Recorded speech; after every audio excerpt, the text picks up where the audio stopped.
Hello guys and welcome back to my channel. Today in this video I'm going to review the new FPV goggles from Skyzone, the SKY03. In this video I'm going to go through the specifications of these goggles. I'm going to compare it side by side with my Fatshark goggles, and I'm also going to take it outdoors and compare their DVR with the DVR of my Fatshark goggles. So let's start by opening the box to see everything we're getting inside. First of all, we're getting this compartment with all the wires. We're getting inside two SMA linear antennas, an XT60 to DC-in connector. These cables for the head tracker, one is for Futaba and the other one is for JR remote controllers. And finally the AV cable. The other box contains the goggles themselves. Inside we can find the goggles that comes with their own carrying case and also the instructions manual. Inside the case we can find the goggles that are covered with the faceplate, and we get in also three types of foam. We get in the thickest one, medium one, and also this leather style foam. Last but not least, we get in the goggles. The design of the SKY03 is very similar to the design of the Fatshark HD3. By the way, you can see that they came already with the diopters inserted. These are -2 diopters, and even though that normally I fly my goggles using contact lenses, I still keep my -2 diopters inside because in my opinion it makes the screen a bit sharper, and it also makes the image a little bit smaller, which is more convenient to fly in my opinion than flying it without the diopters. So I recommend you to try both ways and see whichever one suits you. In addition, just like the HD3, we can find the ventilation on top. We also have these two holes here that are going to allow the air to flow around the screen in order to prevent fogging. And of course, one of the biggest difference that the Skyzone have a built-in 48 channels receiver, whereas on the Fatshark you will have to provide your own module. It can be an advantage and it also can be a disadvantage. For example, if something goes wrong with the receiver in the Skyzone, you will have to change the receiver, which is going to be very hard, whereas in the Fatshark you just need to replace a module. I don't think that it's an issue that happens a lot. For example, I never had a problem with my receiver, but having said that, things can go wrong, and having a modular bay can be an advantage. And of course it allows you to use customized firmware, and you can use different modules such as LaForce, Trudy, or other models from RealACC, and etc. Another difference is that on the front of the Skyzone SKY03 we can find a camera. This is a VGA camera that will allow you to look at your surroundings. So if you don't want to remove your goggles, you will just need to press the camera button, and then this camera will be enabled and you can just see what's going on, which is an option that does not exist on Fatshark, and I don't really think that they're going to implement it in the future. Skyzone had it in their previous generation, and maybe for legacy purposes they kept it, because I'm not sure how useful this feature is going to be. Finally, the Skyzone SKY03 feature a built-in head tracker, so all you need to do is just to connect one of the provided cables to your transmitter and it's going to work out of the box, whereas on the Fatshark you will need to install the head tracking module in this bay, so it's not going to be a plug-and-play solution such as the Skyzone 03. I don't think it's a very useful feature for quadcopters, but for RC airplanes it might be a very useful feature.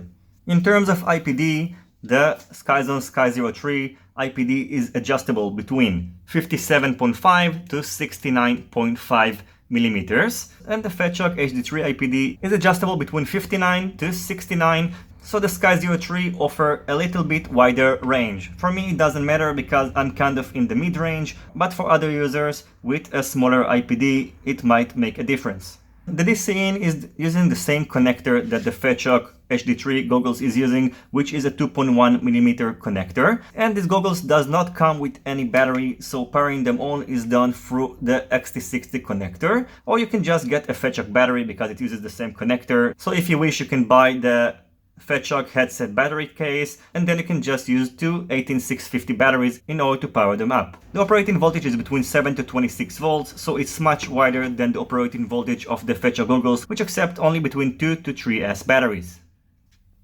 On the bottom of the goggles, except the IPD adjustment which I've already shown you, we can find the head tracking out, a micro HDMI in, we have both AV in and AV out ports. When the goggles are going to be on AV in mode, the AV in port is going to be in use, and then you can use external receiver For example, in order to display video inside the goggles. The AV out port is going to be in use when the RF mode is going to be selected, and then you can use the provided cable in order to display the video that is received by the receiver of these goggles on an external screen. In addition, we have a micro USB connector that will allow you to extract the data from the micro SD card, and the maximum capacity that is supported is 128 gigabytes. Finally, we can find over here the audio out port. The buttons that are located on the top of the goggles are the head tracker button, band and channel buttons. If you're going to long press one of them, they are going to also double act as the volume buttons. So long press it and then the volume is going to be displayed on your screen and you can just adjust it. Short pressing the channel is going to toggle between the channel, and short pressing the band is going to switch the bands, and in total we have 48 channels. Now I thought about showing you the settings, and eventually it's pretty hard to show you what's going on inside, and I don't think it's going to be very relevant to most of you that are not going to buy it. However, if you are going to buy these goggles, the menus are pretty self-explanatory and accessing the settings is very easy. They are being overlaid on the screen pretty nicely, and also it's another big difference from the Fatshark goggles. Over here we don't have any menus. We only have these two joysticks that allows you to start record and also to change the brightness and the contrast, and these are pretty old, and I think one of the things that Fatshark should learn from Skyzone is how to implement the OSD. Over here the menus are very clear. You can access the settings by long pressing the track menu. You can also change the modes by using this mode button. If you short press it, you can change between RF mode, you have full range, or just the racing band, and also AV in and HDMI. If you want to select an option, just press the record and then you can toggle between the option by the band and channel button. And finally we have the camera button. If you short press it, you're going to enter camera mode and then it's going to use the front camera. And if you wish to perform a scan, long press this camera button and then this beautiful menu is going to be displayed in front of you and you can perform a band scan. Now these goggles also support 3D display. If you want to enter 3D mode, you will have to long press the mode button and then they're going to enter 3D. I heard it's possible to use two different VTX and then to display each VTX on each eye, and then you can do 3D FPV, but after playing with it for a bit I haven't figured it out, so maybe it's possible, maybe not, I'm not really sure. Recording the DVR is done by long pressing the rec button and then you can either start or stop the recording procedure. Again, it's going to be displayed nicely on the top left. The recording indicator will be clearly displayed. If you press any of these buttons, the OSD is going to pop on and then you can see if you're recording or not. And it's also going to display the timer to show you the length of your recording. Now, even though in the instructions manual it states that the DVR is recorded at 30 frames per second, in my test flight, after examining the file that was recorded, I could see that it was recorded only at 24 frames per second. So the next thing I've done is to take both goggles outdoors in order to compare their DVR. I've mounted a camera on one of my quadcopters and you'll be able to decide for yourself which DVR is better. So let's have a look and I'll see you in a bit in order to give you my conclusion.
So overall in the DVR you could see that the receiver of the Sky03 performed pretty well, but in my opinion the DVR that was recorded wasn't great. The colors were a little bit off and there was also a problem with the frame rate, and the Fatshark DVR is not amazing, but in my opinion is better than the DVR of the Sky03. Another issue that the Sky03 has is with this faceplate. Anyway, you should use the thickest one because these two, in my opinion, are not very comfortable, and even though that I chose to use the thickest one, there was a little bit of light coming out from the bottom, and also the nose piece is not great. So if you have these goggles, I recommend to put a little bit cushioning around the nose area, and also if you can, you should make a custom foam or maybe try to get a thicker one than this one. I'm not sure why, but they chose not to use a Velcro like Fatshark. So for example, I can simply remove this part and this Velcro stays. In these goggles, you will have to just peel it off. It's not so good. Fatshark used to have the same issue with their older model and they improved it, and I think that Skyzone should learn from Fatshark mistakes and also from their improvements. In terms of image quality, I was quite surprised the minute I put on the goggles, and it's something that can't be conveyed over video. So the best way for you to check if these goggles are good for you is to try them on. So hopefully you're gonna have a friend around you or a hobby shop that will let you try it, but unfortunately, because our hobby is not that common, you are not going to be able to try them on. So I can tell you that the image quality is great, and I think it's actually better than the image quality of my Fatshark goggles. So the minute I put them on, I was impressed with the sharpness of the image, and it's probably the biggest advantage of these goggles.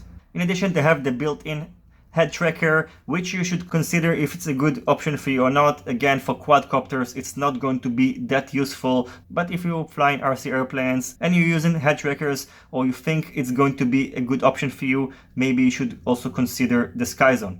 So for Skyzone, I recommend, if you have an expensive goggles, try to make them a little bit more comfortable just out of the box without having to modify them, because this is a great piece of equipment. It has a beautiful on-screen display that is way better than the configuration of the Fatshark, and also the image quality is great, and of course that's also very important because we want to see what we're flying clearly. So I think if it was a little bit more comfortable and the DVR was better, these were probably the perfect goggles. Luckily for us, we live in an age that technology is getting better and better and also getting cheaper, so they are going to keep improving these goggles, and I really hope that Fatshark are going to release a new improved model in the future, because I haven't seen something very exciting for them in the last year or so. As always, I thank you for watching my video. I hope you enjoyed it and it was informative enough. If you have any questions about these goggles, feel free to ask it in the comments section below. Don't forget to leave a thumbs up if you like this video, and consider subscribing to my channel if you're not already subscribed. See you on my next videos, and goodbye.